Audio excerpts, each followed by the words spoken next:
Amém. Amém. Convido a igreja a tomar o seu assento, por gentileza. Eu quero, com a graça de Deus, compartilhar com vocês uma mensagem. Nesse tempo de oração que nós estamos tendo como igreja, de relógio de oração, o Espírito Santo colocou no meu coração uma intenção muito forte a respeito da cura da mão direita. Eu confesso a vocês que até então, até ter essa impressão no meu coração, eu não entendia a plenitude da importância de termos a destra curada. E buscando na palavra de Deus o que Ele queria, ou o que Ele quer dizer a respeito da cura da mão direita, eu entendi algumas coisas e eu quero compartilhar hoje com a igreja. Nós estamos prestes a viver um tempo de abundância. Há uma liberação no céu que está prestes a acontecer e nós somos alvos dela. E falando bastante específico como igreja, como Agape Church. Não que as outras igrejas não vão receber, não é isso. Mas essa unção, ela vai ser derramada aqui, amém? Existe um tempo que está se formando, e eu não sei se você consegue analisar profeticamente tudo o que tem acontecido em nosso meio, mas esse tempo está chegando porque nós estamos sendo aprovados por Deus, por aquilo que temos entendido e por aquilo que temos feito como igreja. E essa aprovação de Deus, ela faz com que seja liberada uma unção da parte de Deus de honra e de riqueza. Amém? Dentro dessa liberação de honra e de riqueza, eu tive a percepção no Espírito de que precisamos tomar cuidado com a nossa mão direita. Qual é a importância da mão direita num relacionamento com Deus? Qual é a importância da mão direita numa aliança com Deus? Eu quero chamar a minha bonequinha aqui, por gentileza. Vem aqui na frente, filha. Deus, Ele está no céu, com seu braço forte e a sua mão direita poderosa e estendida para nós. Eu estou na terra, com os pés em terra. Quando Deus estende a sua mão poderosa para nós, Ele está formando uma aliança comigo. Deus está dizendo assim: você aceita o meu filho como Senhor e Salvador? Sim. Então toma a minha mão direita. E nós pegamos na mão direita de Deus. Uma vez que nós pegamos na mão direita de Deus, nós temos a responsabilidade dentro dessa aliança de nos sustentarmos na mão de Deus e nos mantermos sustentados pelo braço e pela mão forte de Deus. Dentro desse processo de estarmos sendo sustentados, nós estamos sendo preparados para sermos colocados à destra de Deus, junto com Cristo nas regiões celestiais. Você está entendendo o porquê é importante a sua mão direita? Você consegue compreender o porquê que nós, como filhos, temos que estar sendo sustentados pela mão direita de Deus? Porque essa é a mão que firma, que estabelece a nossa aliança com Ele. Agora, a mão direita não precisa de cura. A mão direita de Deus não precisa de cura. Ela é forte, ela é poderosa, e o braço dele nos sustenta. O problema, vamos de novo aqui, segura firme, vai, igual lá em casa. O problema é que quando nós estamos sendo sustentados por Deus, nós estamos querendo manter os pés no chão. Estamos querendo caminhar conforme a nossa vontade, conforme o nosso desejo. E a mão de Deus passa a ser apenas algo simplório em nossas mãos. Nós precisamos ter a cura na mão direita, a fim de que ela seja tão forte. Segura. A fim de que ela seja tão forte, a ponto de nos sustentarmos apenas no poder e na unção dele. Amém? Obrigado, boneca. Agora, dentro da história bíblica, eu tenho um segundo desafio hoje, que é cumprir o horário. Dentro da história bíblica, o que a palavra de Deus diz a respeito da minha e da sua mão direita? Qual é a nossa responsabilidade dentro da aliança com Ele, da aliança que firmamos com Ele? Eu já vou pular os 3 primeiros textos, vou para Deuteronômio 6, a partir do versículo 1 até o 9. Olha o que Deus diz a respeito de quando Ele entregou as leis a Moisés e estabeleceu aliança conosco. Estas são as leis, isto é, os decretos e os mandamentos que Yahvé, o Senhor, vosso Deus, ordenou que eu vos ministrasse, a fim de que os coloqueis em prática na terra, na quais estáis adentrando com o objetivo de tomar posse dela. Presta atenção nessa parte. Tomar posse da terra. Amém? Sendo assim, tu, teus filhos e teus netos temerão a Yahvé, o Senhor teu Deus, e obedecerão a todos os seus estatutos e mandamentos, que eu hoje vos ordeno, para que os guardes durante toda a vossa existência, a fim de que teus dias sejam felizes e se prolonguem na terra. Portanto, ó Israel, ouve e cuida de pôr em prática o que será bom para ti e te multiplicará a descendência, conforme te afirmou Yahvé, Deus dos teus pais, ao entregar-te uma terra onde mana leite e mel. Ouve, ó Israel, Yahvé, o nosso Senhor, é o único Deus. Amarás o Senhor, o teu Deus, com todo o teu coração e com toda a tua alma e com todas as tuas forças. Que todas essas palavras que hoje te ordenam estejam em teu coração. Que as ensinarás com todo o zelo e perseverança a teus filhos. Conversarás sobre as Escrituras quando estiver sentado em sua mesa, quando estiver andando pelo caminho, ao deitar-te e ao levantar-te. Também atarás estas palavras como um sinal na sua mão, e em teu braço as prenderás, e a tua testa como filactérios. Tu escreverás as palavras do Senhor nos umbrais da tua casa e dos teus portões. Pois bem, então essa foi a aliança que Deus fez conosco lá com Moisés, na época em que ele entregou as leis a Moisés. O significado de filactério, que diz ali que você terá que colocar na sua mão direita e em seu braço, você prenderá essas palavras, como filactério significa, é uma faixa de pergaminho com escritos religiosos que os judeus enrolam no braço e prendem à fronte para fazer as orações. Ou seja, toda vez que um judeu ia entrar em oração, em um momento de oração, ele enrolava no seu braço o pergaminho, a palavra de Deus, e ele colocava em fronte à sua testa a palavra de Deus para ele entrar em oração. Isso é importante por quê? Porque se você for ler Apocalipse, você vai ver que a tentativa de Satanás nos últimos dias, e nós estamos vivendo os últimos dias, é com que ele coloque uma marca na sua testa e na sua mão direita. Alguém conhece esse texto? Está escrito em Apocalipse. Depois você lê lá. Eu não tenho muito tempo agora para ler tudo. Você vai ler em Apocalipse que a intenção de Satanás é fazer com que todas as gerações sejam marcadas na sua mão direita e na sua testa com um sinal que declare que você não confessa a Cristo, que você não é de Cristo, a fim de arrebatar você para o inferno.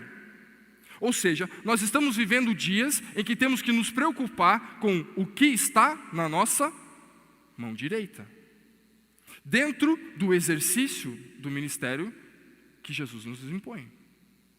Agora, quando falei a respeito de terra, Deus deseja nos levar a uma terra que mana leite e mel. Nós precisamos entender o que foi que aconteceu com a terra dentro de todo o processo da existência humana até os nossos dias de hoje. E isso está ligado a ciclo geracional, isso está ligado ao relacionamento de pai e filho.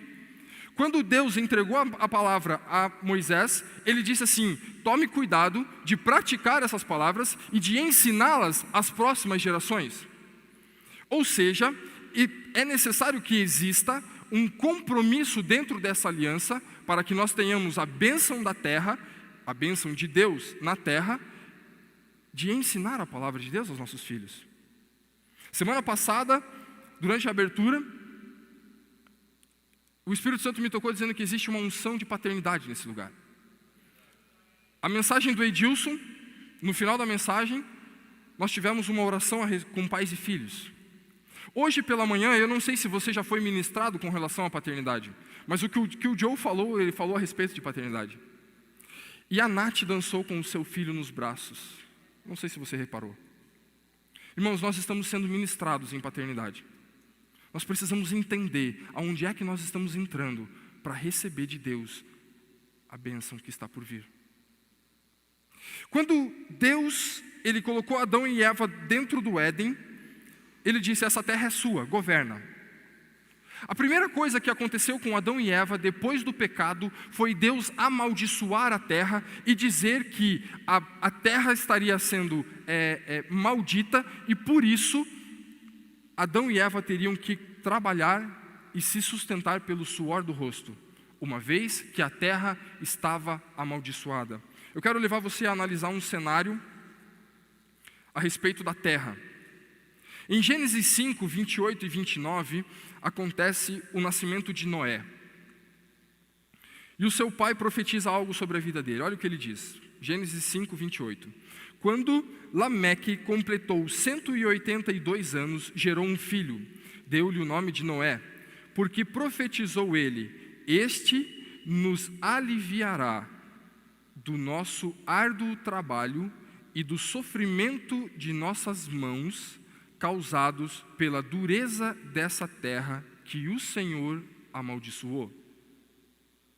Ou seja, de Adão e Eva até Noé, a terra estava amaldiçoada por Deus e o homem estava tendo que se sustentar com o suor do seu rosto. Motivo: pecado. Foi o pecado que fez com que Deus amaldiçoasse a terra, amém? Logo depois, acontece o dilúvio, em que Noé é o ator principal. Depois, isso está escrito em Gênesis 8, do 20 ao 22. Depois, Noé construiu um altar dedicado ao Senhor, e tomando alguns animais e aves todos puros, ofereceu-os como holocausto, queimando-os sobre o altar. O Senhor sentiu o aroma agradável da adoração, e declarou a si mesmo, jamais amaldiçoarei a terra por causa do homem, porquanto o seu íntimo é completamente inclinado para o mal, desde o nascimento, e nunca mais destruirei todos os seres vivos, os seres nos quais há fôlego de vida, como fiz desta vez. Enquanto durar a terra, semeadura e colheita, frio e calor, verão e inverno, dia e noite, jamais cessarão seus ciclos naturais. Ou seja, em Noé fica estabelecida a retirada da maldição da terra da parte de Deus. Ou seja, Deus, Ele firma uma aliança conosco que é comprovada todas as vezes que você vê um arco-íris no céu. Ou seja, todas as vezes que nós vemos um arco-íris no céu, se você continuar lendo esse texto, você vai ver que, graças a Deus, a maldição da terra foi retirada. Isso significa o arco-íris. Amém? Porém, não termina aí. A história de Deus com a terra continua. E é isso que nós precisamos compreender nos nossos dias. O último versículo do Velho Testamento tem uma profecia a respeito da terra. Malaquias 4, 6. E Elias procurará fazer com que os corações dos pais se retratem perante seus filhos, e o coração dos filhos se convertam a seus pais. Do contrário, eu virei e castigarei a terra com desgraça, maldição. Ou seja, o que está acontecendo nos nossos dias? Qual é o tempo que nós estamos vivendo? Nós não estamos mais vivendo um tempo de terra amaldiçoada por causa do pecado. Nós não estamos mais vivendo um tempo de terra sem maldição por causa de Noé.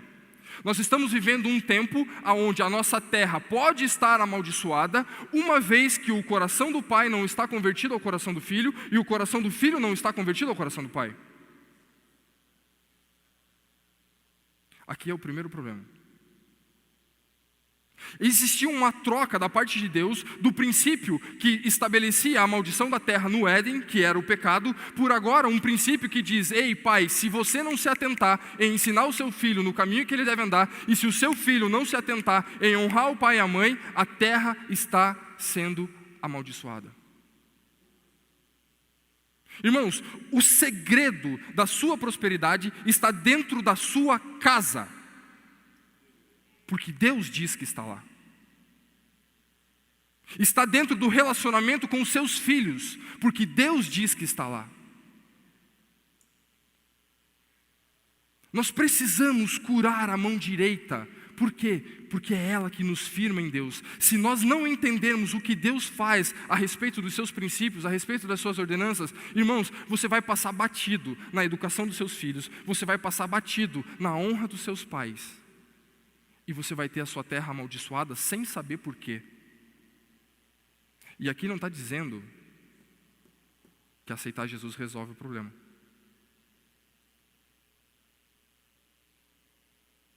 Amém? Vamos para frente. Malaquias, um detalhe interessante de perceber dentro dessa analogia, é que a primeira coisa que Deus cita, depois do pecado no Éden, é a maldição da terra. E a última coisa que ele cita, no final do Velho Testamento, esse texto de Malaquias 4, ele é o último versículo do Velho Testamento. A última coisa que Deus cita a respeito da maldição da terra em Malaquias, é a maldição da terra. Ou seja, ele abriu uma janela a respeito de como se relacionar ou como compreender as questões da terra. Como nós devemos nos comportar frente a uma aliança com Deus na terra. Então ele inicia a maldição da terra. A primeira coisa que ele faz depois do Éden, a última coisa que ele faz antes de Jesus é falar sobre a maldição da terra, e a primeira coisa que ele fala antes da vinda de Jesus é sobre o mesmo assunto. Lucas 1, a partir do versículo 15. Existe uma profecia que se cumpre a respeito de Elias. Quando Malaquias 4 diz: e Elias procurará fazer com que o coração dos pais se converta ao coração dos filhos, essa profecia se cumpre em Lucas 1,15. E diz assim: pois ele será grande aos olhos do Senhor, jamais beberá vinho nem qualquer outra bebida fermentada, será pleno no Espírito Santo desde antes do seu nascimento, e conduzirá muitos dos filhos de Israel à conversão ao Senhor, seu Deus.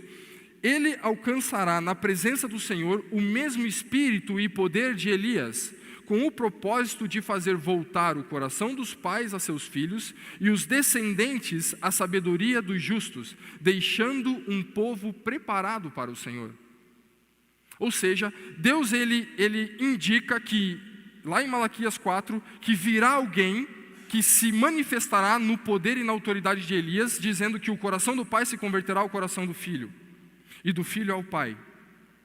Lá em Lucas, quando Deus envia esse Elias à terra, ele diz que converterá o coração dos pais aos filhos e dos filhos à sabedoria do justos.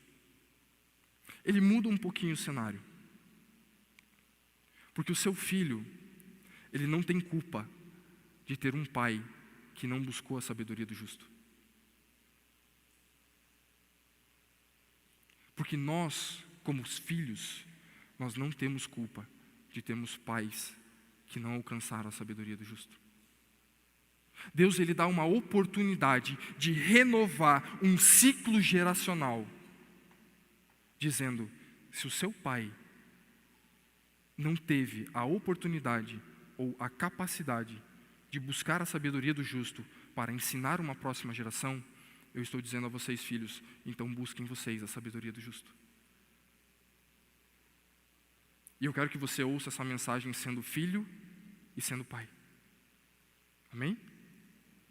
Preste atenção no que está acontecendo na sua vida dentro de um ciclo geracional que Deus está fazendo acontecer. Deus está falando: ei, abra os olhos, prestem atenção em como eu desejo me manifestar através de vocês. É necessário que desde a minha aliança, quando eu fiz com Moisés, que eu entreguei as minhas leis, que vocês entendam qual é a importância do relacionamento entre pais e filhos.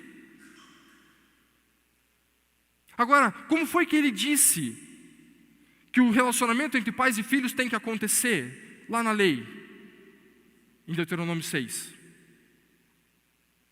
Ao acordar, ao dormir, ao andar pelo caminho e ao sentar à mesa, conversem com seus filhos a respeito da palavra de Deus. Vamos ser bem sinceros conosco. Quantos de nós faz?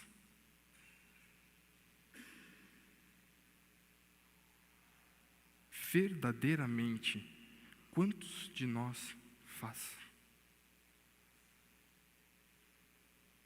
Quantos de nós acordam pela manhã, vão na cama dos seus filhos, tomam seus filhos, levam até a mesa de café da manhã, sentam à mesa, agradecem a Deus pelo dia, oram a Deus, colocam diante de Deus esse dia, declaram as bênçãos do Senhor sobre os seus filhos e vão conduzir o dia?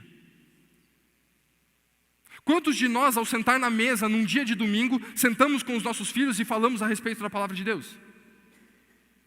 Quantos de nós, no dia a dia, no jantar, à noite, quando está todo mundo em casa, nós sentamos à mesa e falamos a respeito das coisas de Deus?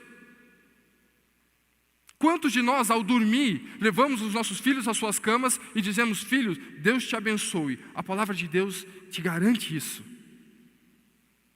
Quantos de nós estamos preocupados em ministrar os nossos filhos durante a caminhada e o crescimento dele, ao invés de ficar cobrando deles resultados? Irmãos, nós sentamos à mesa e ficamos conversando a respeito de qual casa vamos comprar, que carro vamos comprar, quais são os problemas que nós temos no nosso trabalho, quais são os problemas que nós temos dentro de relacionamentos, quais são os problemas que nós temos com as notas dos nossos filhos, como que nós vamos pagar a escola, como que nós vamos fazer isso, como nós vamos fazer aquilo, e nós não falamos a respeito do que tem que ser falado. Você entende isso? É por isso que a mão direita precisa ser curada. Porque nós não estamos dando atenção àquilo que nos une, à aliança com o Pai.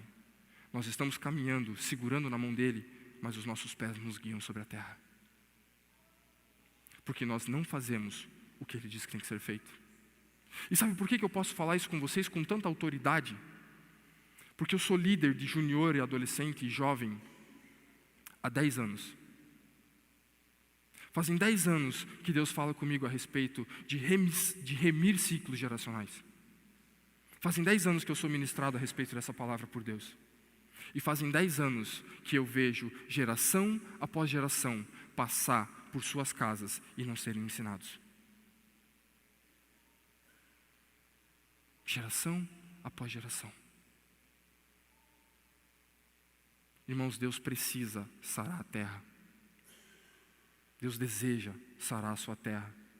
Às vezes nós choramos diante do nosso trabalho, por estarmos desempregados, por estarmos sem ter recursos para fazer as coisas. Irmão, o segredo não está em fazer um novo curso, não está em sair procurar emprego. Muitas vezes o segredo está dentro da sua casa e você não está entendendo. Porque Deus vai deixar de ferir a terra se você se preocupar em fazer com que a palavra dele se mantenha geração após geração. Só que não, nós estamos fazendo ao contrário. Nós estamos buscando sermos aprovados pelo mundo, estamos buscando sermos aceitos pelo mundo, a fim de conquistarmos uma posição que nos traga recurso e retorno, a fim de que nós possamos pagar uma boa escola, pagar um bom estudo, pagar a manutenção dos nossos filhos, sem ensiná-los naquilo que eles devem ser ensinados. Irmãos, a palavra de Deus: buscai em primeiro lugar o reino dos céus e todas as outras coisas vos serão acrescentadas. Nós estamos como pais sentados à mesa, falando com os nossos filhos a respeito de todas as outras coisas que Deus deseja acrescentar, ao invés de estarmos sentados à mesa com os nossos filhos, compreendendo e entendendo a palavra de Deus, ministrando a vida deles, com a certeza de que Deus vai acrescentar todo o resto. Porque essa é a nossa parte da aliança, é o que Ele pede. Ele diz: seja obediente aos meus decretos, aos meus mandamentos, para que tudo te vá bem. Preste atenção em praticar a minha palavra e não se esqueça de passar isso de geração em geração. Agora, como é que nós estamos praticando a palavra de Deus? Como é que nós estamos nos movendo em sabedoria diante da palavra de Deus? Quando a palavra de Deus diz que da maldição da terra por causa do pecado e da remissão da terra por causa da vinda de Elias, ele diz que o final de tudo é buscar a sabedoria do justo. Ou seja, o que sara a terra é a sabedoria do justo. O que está dentro da aliança, a minha parte da aliança, é entender a sabedoria do justo. A minha parte da aliança, quando eu seguro na mão de Deus, é entender a sabedoria do justo. Como é que a sabedoria do reino dos céus se move dentro dessa terra? Irmão, esse é o princípio básico para quem quer viver reino. Você não vai conseguir se mover dentro do reino dos céus se a sua casa não estiver bem. Se a sua preocupação como cristão não for passar de geração em geração a mensagem dele. Irmãos, você pode falar de dinheiro na mesa? Pode, mas fale de acordo com a Bíblia. Você pode falar na sua mesa a respeito de profissão? Fale, mas fale de acordo com a Bíblia. Você pode falar a respeito de qualquer coisa na mesa, mas fale com relação à Bíblia. Para que os seus filhos comecem a compreender o que é que eles vão ter que fazer. Irmãos, nós estamos criando filhos de acordo com o nosso padrão de vida e não com o que eles vão ter que fazer. Nós não estamos criando os filhos para o reino, nós estamos criando filho por aquilo que conquistamos. Exemplo, era difícil ver a minha mãe trabalhar sem empregada. Agora eu tenho empregada doméstica para limpar a minha casa. E aí eu deixo de ensinar a minha filha a ensinar a casa, a arrumar a casa. Eu deixo de ensinar os meus filhos a fazer o que eles têm que fazer dentro de casa. Por quê? Porque eu tive uma empregada doméstica? Significa que a minha filha vai ter? Não. Você não sabe o que Deus vai fazer através da vida do seu filho. E se Deus desejar levar o seu filho para o deserto, como levou João Batista? Ele vai ter que estar preparado para passar pelo deserto, irmão. Agora, nós estamos privando os nossos filhos, de acordo com aquilo que conquistamos de padrão de vida nas nossas vidas, de ensiná-los as coisas da Bíblia. E aí criamos uma geração mimada que diz que não pode passar por tribulação, porque Deus não faz isso. Para! O teu caráter é aprovado diante de Deus pela tribulação que você passa, com perseverança, caráter aprovado para Deus entender que você confia nele. Está escrito, 1 Coríntios. E aí o que está acontecendo? Nós estamos gerando um ciclo de filhos mimados, porque estamos ensinando eles a respeito do nosso padrão de vida, daquilo que estamos desejando viver, e não estamos ensinando eles a serem fortes para passar por tribulação com perseverança. Você tem medo de falar na sua mesa que você está passando por problemas? Fala para o seu filho, irmão. Só que fala para ele que você está passando por problemas e diz para ele que Deus vai te dar a vitória. E quando Deus te der a vitória, você vai ensinar para o seu filho que Deus é poderoso, que o braço forte dele está estendido, que a mão poderosa de Deus está dentro da sua casa. Ele vai ver isso e vai viver isso. Amém? Desculpa se eu estou me alterando um pouco, irmão. Mas nós precisamos sarar a sabedoria do Senhor. Nós precisamos curar a terra. Nós somos o povo escolhido de Deus, nós somos Israel, povo separado de Deus, e não temos entendimento para fazer aquilo que tem que ser feito. Irmão, é tão simples. É tão simples.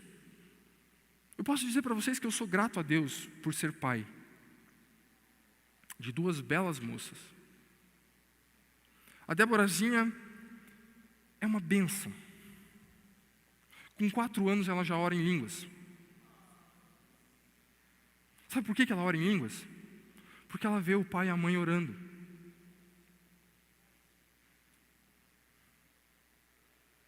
Você sabe por que ela fala das coisas de Deus na escola? Porque ela vê o pai e a mãe falando.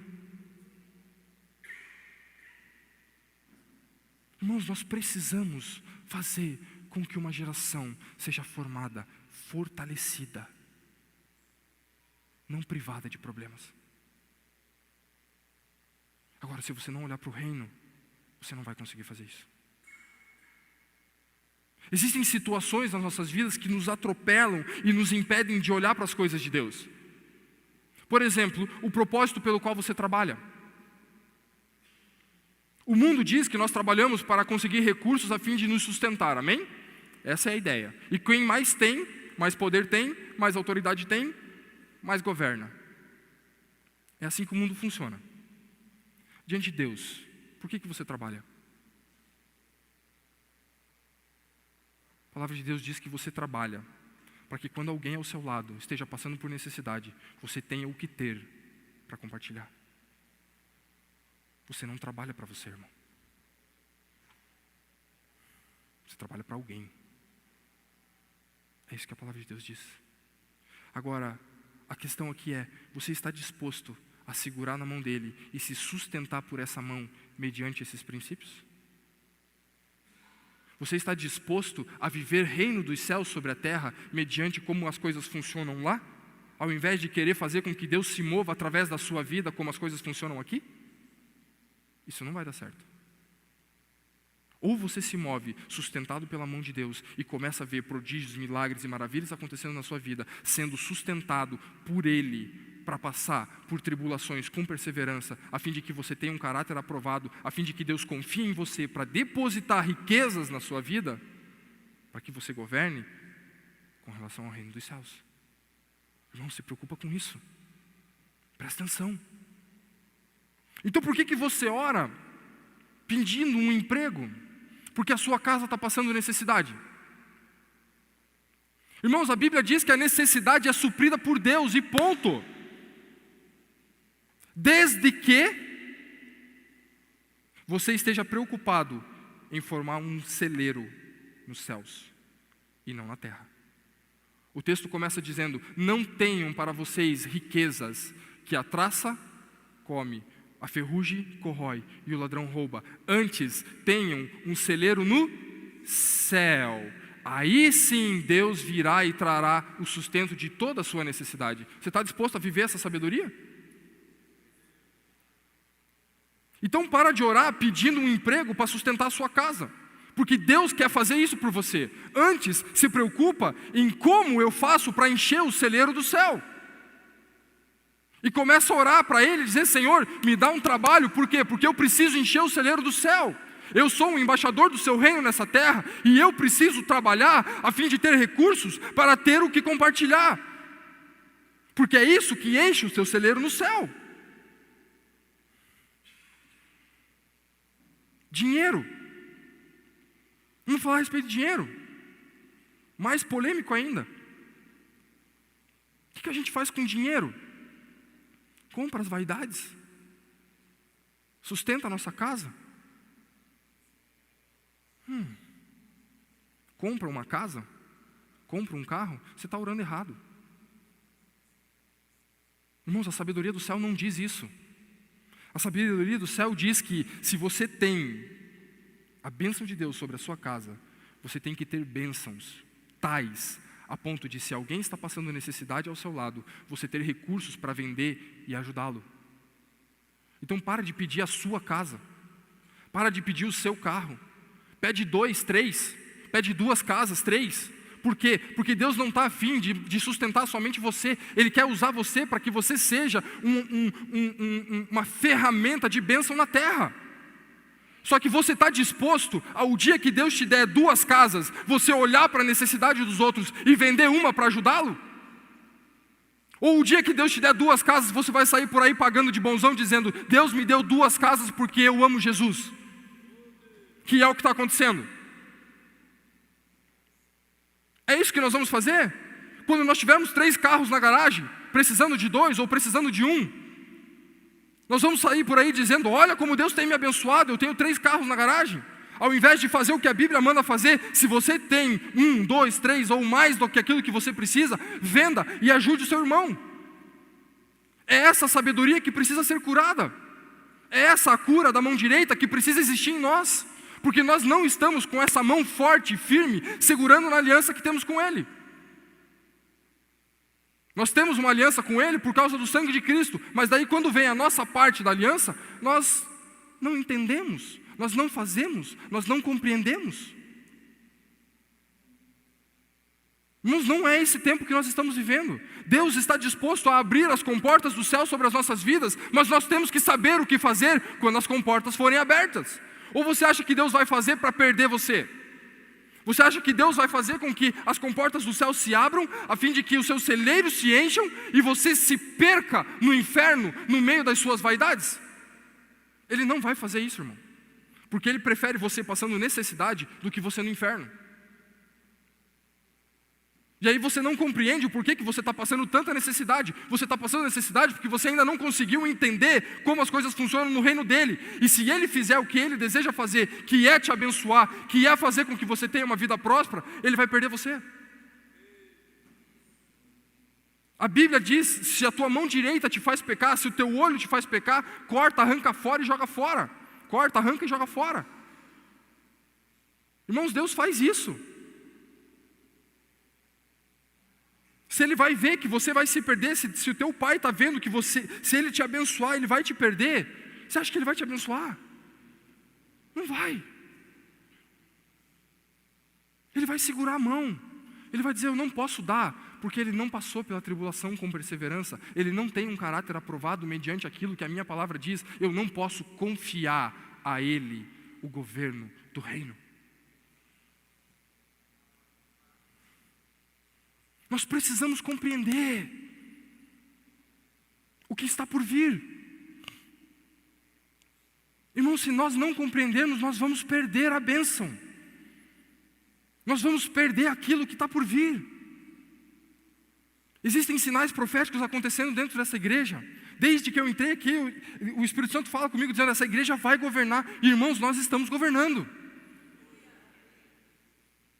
Olhe para a Bíblia, perceba na palavra de Deus os sinais que estão acontecendo. Pacificar, cuidando de estrangeiros. Cadê o estrangeiro? Eu não lembro o nome dele. Diego, Lodiego e sua família. Você é um sinal profético dentro dessa igreja, irmão. E nós estamos dando a resposta certa. Vamos cuidar dos órfãos, vamos cuidar das viúvas. Nós estamos dando a resposta certa. Nós estamos passando com dificuldade, mas com perseverança, pela tribulação da prova de Deus. E quando Deus olhar para nós e dizer assim, olha, vocês têm um caráter aprovado, Ele vai dizer, agora eu confio em vocês. E uma vez que Ele disser, eu confio em vocês, se segura, irmão, porque vai descer o céu. E a hora que o céu descer, você tem que estar pronto para saber o que vai fazer. Então começa a cuidar da sua casa de uma forma diferente. Começa a prestar atenção no porquê que você acorda todos os dias de manhã e trabalha das 8 às 18, cansa, se fadiga, consome 1/3 do seu dia. Se você estiver fazendo isso com o propósito errado, irmão, você vai perder. Se você estiver administrando os seus bens de forma errada, você não vai conquistar. Nós temos muitos empresários nessa igreja. Presta atenção, irmão. Porque Deus vai levantar a sua empresa. Não para te honrar. É para honrar o reino dele. Eu preguei aqui a penúltima vez falando a respeito de frutos de fidelidade. Falando a respeito de você ter para você e para fora. É o único fruto que tem caráter de multiplicação dentro da palavra de Deus. É isso que vai acontecer, irmão. Só que a palavra de Deus diz que esse é o fruto que acompanha lábios que confessaram a Cristo. Então a sua confissão de Cristo, o seu ministério em Jesus, ele não termina em segurar a mão de Deus com os pés no chão. Ele só vai terminar o dia que dentro do processo que você está sendo sustentado pela mão direita, você for colocado à direita do Pai. Ou nós entendemos isso, irmãos, ou nós não vamos viver reino como igreja. Ou nós não vamos conseguir caminhar sobre as águas. Precisamos entender que existe um processo de fé na vida do cristão. Pedro, quando ele olha Jesus sobre as águas, ele se enche de ousadia e diz, Jesus, eu quero, me faz ir ter contigo. Irmãos, aqui a ousadia que fez com que Pedro saísse do barco se cumpriu no primeiro passo dele fora do barco. Por quê? Porque você acha que ele queria ter com Cristo lá no meio da tempestade, ou ele queria simplesmente ter uma experiência de andar sobre as águas como Jesus? O que fez Pedro sair do barco foi simplesmente o fato de ter uma experiência de andar sobre as águas igual Jesus, porque era algo extraordinário.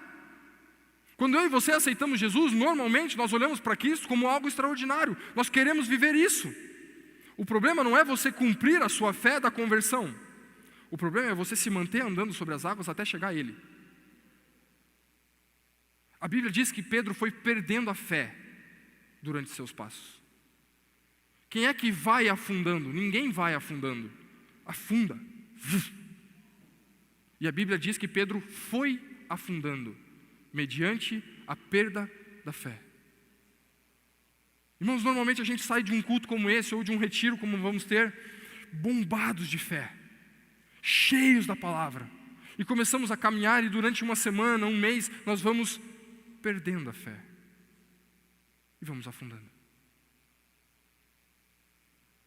A grande deixa de Pedro é que ele pôde experimentar uma mão estendida, que levantou ele de novo. Quando Pedro pegou na mão de Jesus, que significa a sabedoria de viver as coisas do reino, ele foi sustentado novamente. E acredito que ele entrou no barco novamente, andando sobre as águas. Irmãos, nós precisamos viver essa realidade. Nós precisamos entrar com entendimento nessa realidade. A nossa oração, ela tem que ser uma oração focada e fitada nas coisas do reino.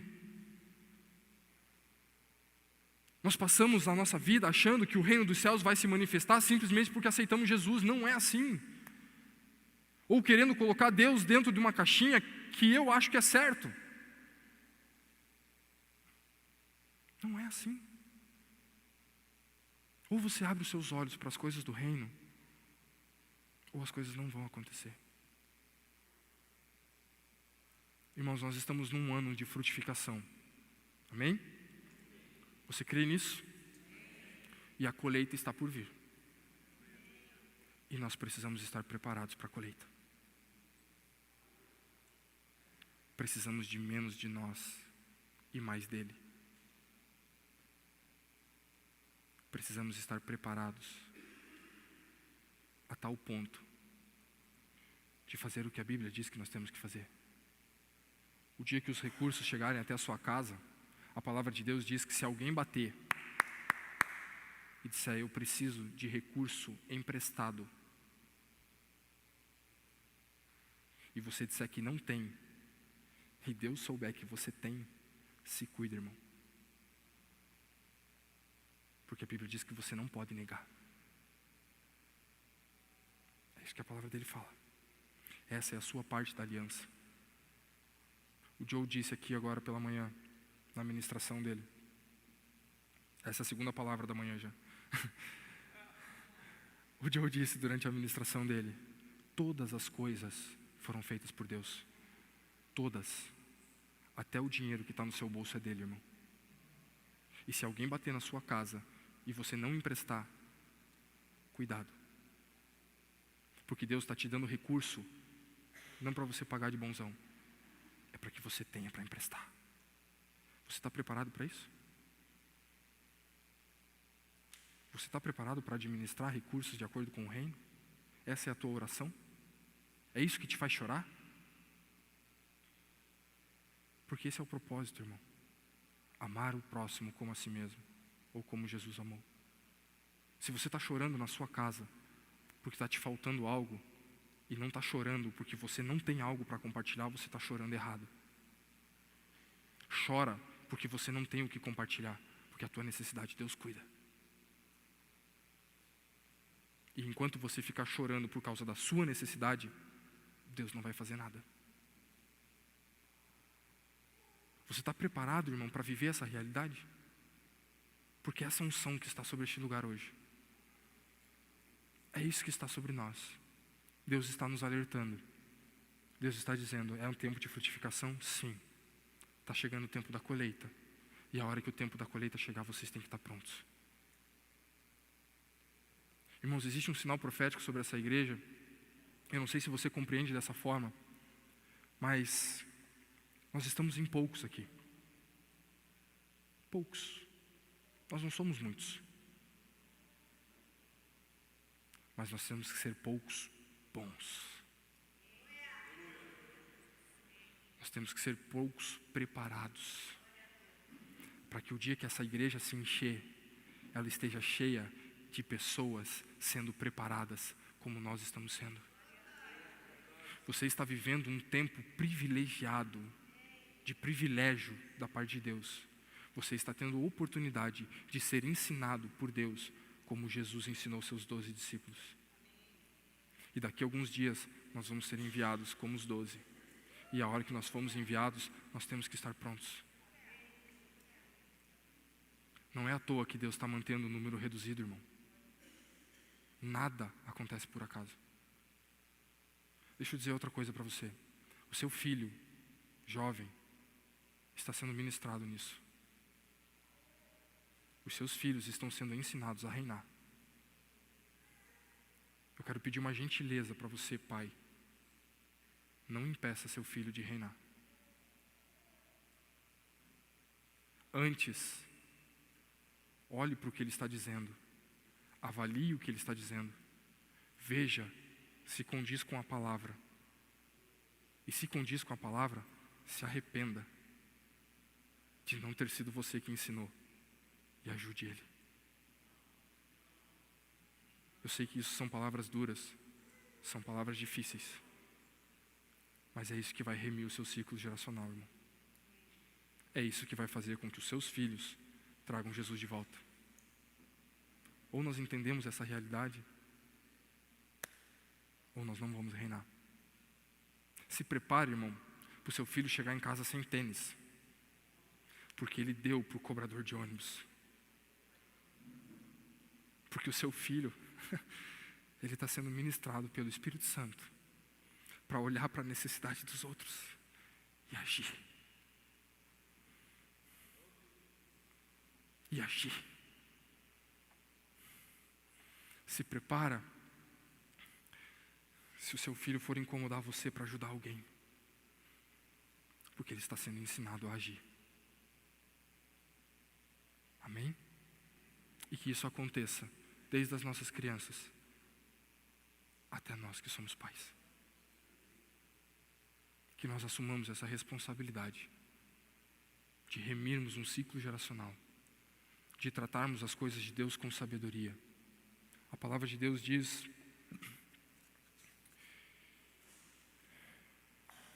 em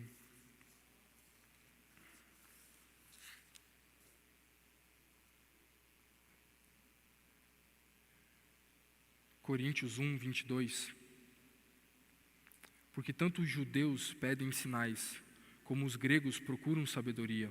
Nós, entretanto, proclamamos a Cristo crucificado, que é o motivo de escândalo para os judeus e loucura para os gentios.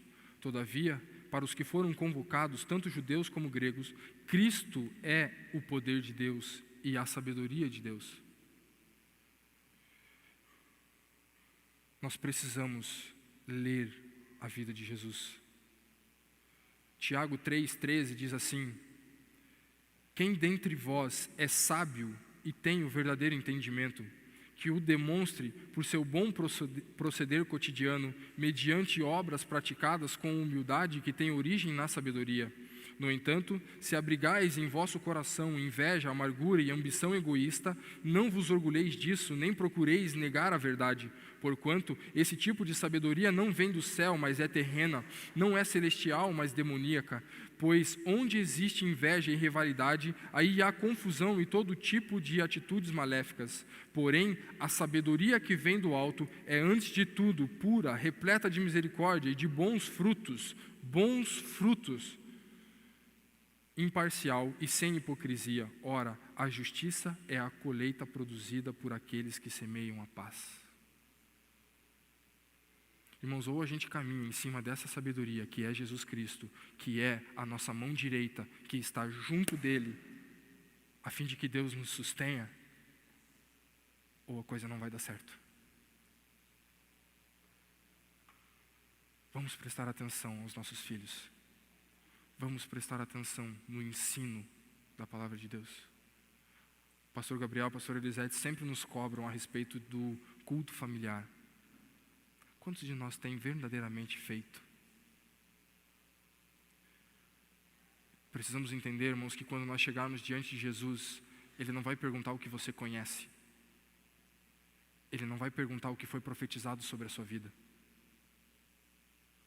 Ele quer saber o que você fez. Fez é sabedoria. É a sua prática. É aquilo que você desenvolveu. Amém? Então vamos estar preocupados, sim, tendo a motivação correta em nossos corações, a fim de que sejamos fortalecidos por Ele, para podermos triunfar com sabedoria, praticando aquilo que a palavra dele diz. Irmãos, nós temos muita facilidade em barganhar um texto que fala que se você tiver bens, você não os vende e não dá a quem está passando necessidade do seu lado, o amor de Deus não está em você. Nós temos muita facilidade de dizer, mas não é bem assim.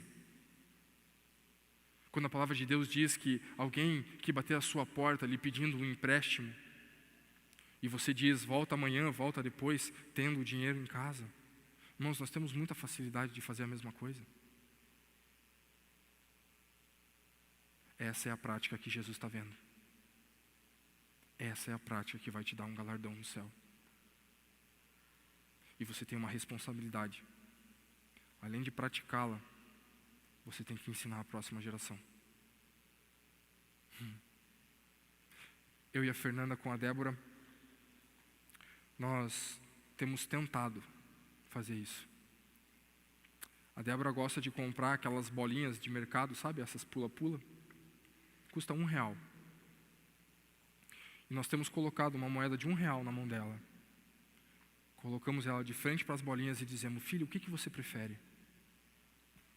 Você prefere comprar uma bolinha ou ajudar alguém? Houveram dias que ela disse, eu quero comprar a bolinha. Houveram dias que ela disse, pai, hoje eu quero ajudar alguém. É assim que funciona, irmão. Vamos fazer que essa geração reine. Amém? Você recebe essa palavra? Quero pedir que você se coloque em pé, o ministério de louvor.